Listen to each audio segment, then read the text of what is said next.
Okay, here we go. All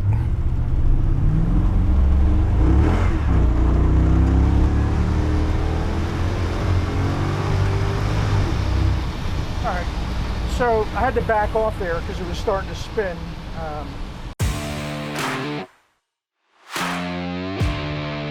Hi everybody, Jim from County Corvette. I have a 1962 Corvette Restomod. We're starting to see a lot of Restomods come our way. As you may know, we're probably the largest Corvette Restomod builder out there. I believe we've got about 12 in process right now.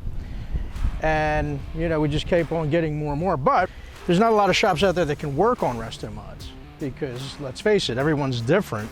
And that's kind of becoming, you know, something that we're becoming well recognized for. So this one came back earlier this year. It was built for a fella out in Detroit, and it started out as a really clean 62. He drove the car and liked the car, but didn't really love the car. Didn't like the way it drove, like a lot of people don't. Love the looks of these things, but just they drive it and think this just doesn't drive like my, you know, like my Lexus. So he sought out a shop out that way. And actually the shop is well known. They actually have a TV show and they do really nice work. First and foremost, I don't talk about any other shops out there, good, bad, indifferent. I'll point out, you know, the good things that other guys do, but I don't trash other businesses out there. Number one, I think it's beneath us, and number two, you never really know the situation. And hell, it's hard enough to run my own shop, so I find it distasteful to do that. So I'm going to disclose everything about this car. There's a couple things that, you know, maybe could have been done a little bit different. But the main thing was the owner got it back, and there was a few things he didn't like. First and foremost, the car wouldn't stop. You know, they put, first off, let's go through what this car is. Beautiful, nice, clean, unhit 62. And we have the video of that show and the build, which is kind of cool. Tons of pictures, and you know, it's really a really well documented build. And a professional build, superb build. So the chassis on this is a Roadster shop, fast track chassis. On these, they use the 9-inch forward rear. That is a drag race package. That is set up for drag racing. It's a 4-link setup, bulletproof. So I'll get into, you know, what that's for. The problem with that is the ride is not as good as an independent rear suspension, and that's what this customer was looking for. So it's an LS3 ERod motor with a 4L65 E-trans, and I'm going to tell you, there's nothing but the best, the finest parts on this build. The interior is all custom made and really superb work. The guys out there doing their interior work, hats off, superb. The paint and body's nice. There's a couple flaws in the paint that we'll point out in the photography. I think maybe they tried to put it together a little too fast at the end. You know, it's a television show. But I don't know what the story there was. It can be corrected, but the paint and body work is excellent, with the exception of a couple, you know, things here and there. You may or may not want to address that, but that's up to the next owner. It had, as I said, non-assist 6-caliper Wilwood brakes. We put a vacuum assist on it. Thing stops real well. I've driven this car now. We actually did, you know, a lot of little things to it. So this car's been, you know, through our shop. And first and foremost, I can tell you the car's safe, and it's reliable, and it's going to be great for the next owner. But that said, what I'd like to say is what I would describe as the next owner. Now, again, the reason it's being sold was it didn't perform the way, you know, the customer expected. But that said, this car with this setup, this is a drag race setup. The customer, I think, that's going to buy this car, or should buy it, is one who's going to use this car for cruise nights. And well, let me back up. Here's what I would do with this car if it were mine. Let's just say I had a fleet of cars. I mean, I've got some cars, but if I had a car for every occasion, this car would be the occasion of taking it to a cruise night, taking a friend I want to scare the living hell out of, and doing burnouts and donuts, because you're not gonna hurt it. This thing's set up to do that. All you're gonna do is burn through tires, and tires are cheap relative to the amount of fun you'll have.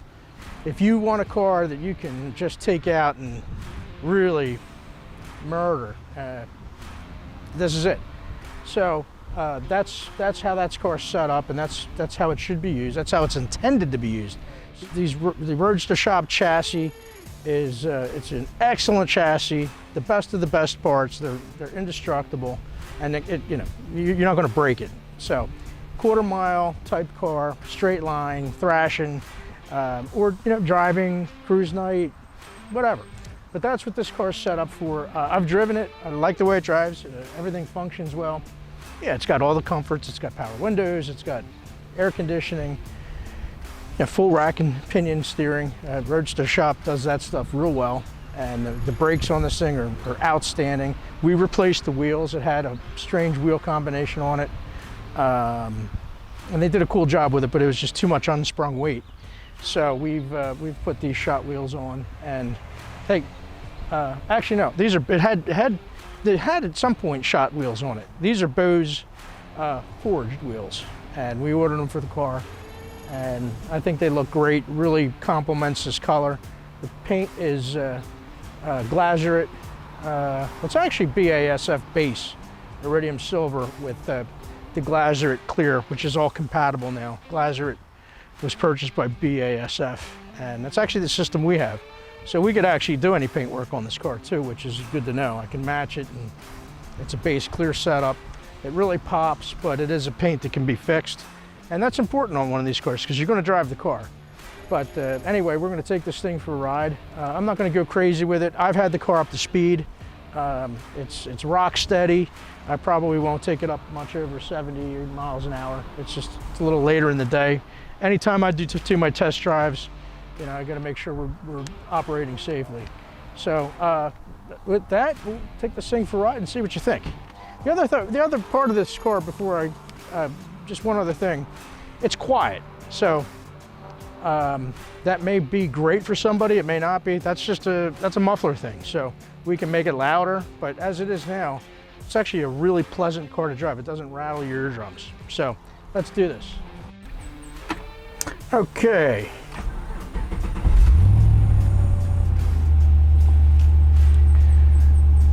All right, so this thing's still pretty cold. I'm gonna let it warm up a hair.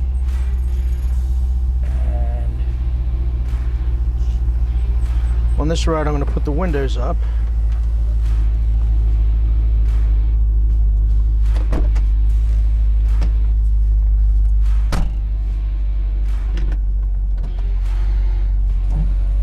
We'll ride with the air conditioning on. The AC in this car works quite nicely. Now this car is nice and quiet. So quiet to the extent that you can really hear the the electric fuel pump. But one of the things I do like about this build is that you know, it's very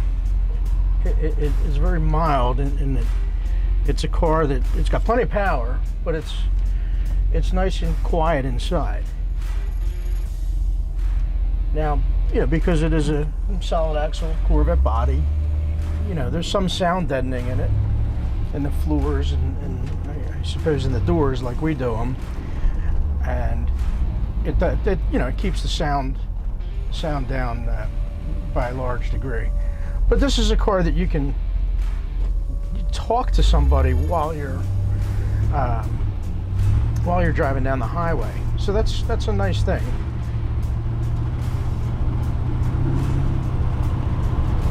Very comfortable. Turn the AC up. Oh, it's a little too much. The AC works great in this car.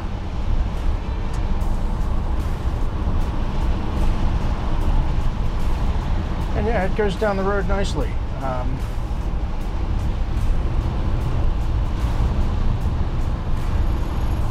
I talked about briefly the chassis on this car, and this car has a Ford 9-inch rear on it, set up with a 4-link. Now that is a, you know, that's basically a race car setup. This thing is, with this chassis and this 4-link rear, this thing is bulletproof in terms of, you know, if you want to take the car out and drag race it, you know, you're not going to hurt it. You're not going to get enough traction to ever potentially damage anything in the back end on this car. So it's really set up for driving it aggressively. I like the independent suspension, but you know, if you're on reasonably nice roads, it doesn't change it a whole lot. But as far as acceleration in a straight line, the 4-link setup there's nothing better than that if you really want to drive aggressively. So, you know, there's builds for everybody here, and you know, this one will, you know, be appropriate for somebody that, you know, wants that type of car. But I can tell you with a high degree of confidence that it goes down the road really nice, and yeah, it's a nice driver. There's surely no shortage of power.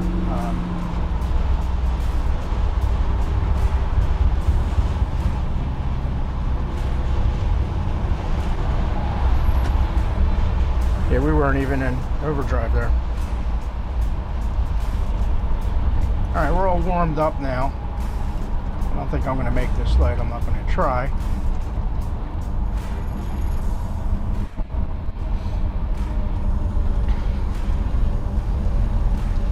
We'll do our typical U-turn here. Now, there's no red line on this tachometer, and I'm just going to let the car kind of shift where it's happy under I'm not going to do full acceleration because I don't want to spin the tires if possible.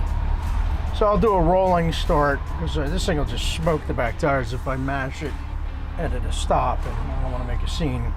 I don't want to burn the tires up either because they're, you know, there's not a lot of mileage on them. Actually, they're brand new tires. I don't think there's 5 miles on these tires. So we'll be gentle with it, but I will show that it, you know, certainly can do what it's intended to do, and it should shift in around 6,000 RPM. So that's you know, I'll give it at least 3/4 throttle, and we'll see how it feels. But yeah, the car really feels nice. It's got a nice sound system in it with amps and kicker speakers and all that. I'm not exactly sure how to use it. I have heard it before. My techs were going through it, so I know it all works real well.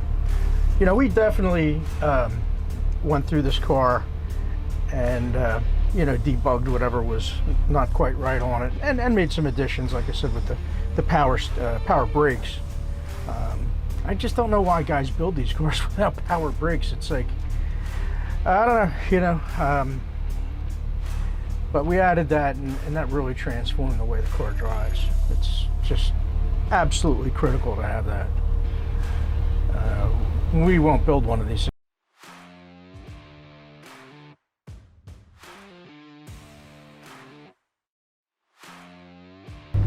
Okay, here we go.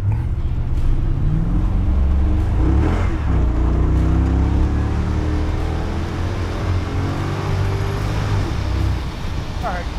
So I had to back off there because it was starting to spin,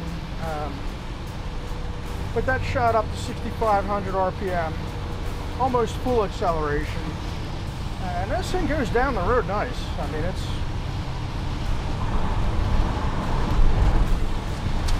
just it's surreal driving a solid axle that you know, has such steering response and just such straight line integrity. It's just effortless, you know.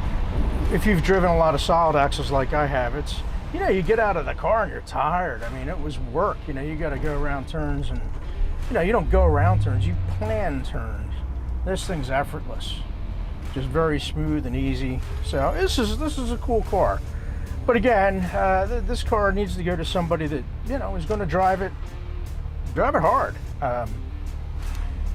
you know, a car with a chassis, you know, with the 4-link as opposed to an independent rear, it's a different animal. So if you were the type of guy that, you know, is going to drive this car and drive it hard, or, you know, just like I kind of said, you know, in my pre-log here, you know, I envision somebody taking this car to a cruise night, could be an hour away, and this is the ultimate pull out of the cruise night smoky burnout car. I know we're not supposed to do that. In fact, it infuriates me when people do it at my place, but we know it'll never end and it'll never change, and that's why people live for, you know, the cruises. Anyway, some people. But no, you know, you have a car here that's really solidly built with really good components. It's been sorted. This car really does not need anything. So there you go. All right, so thanks for watching, and let us know if you have any questions.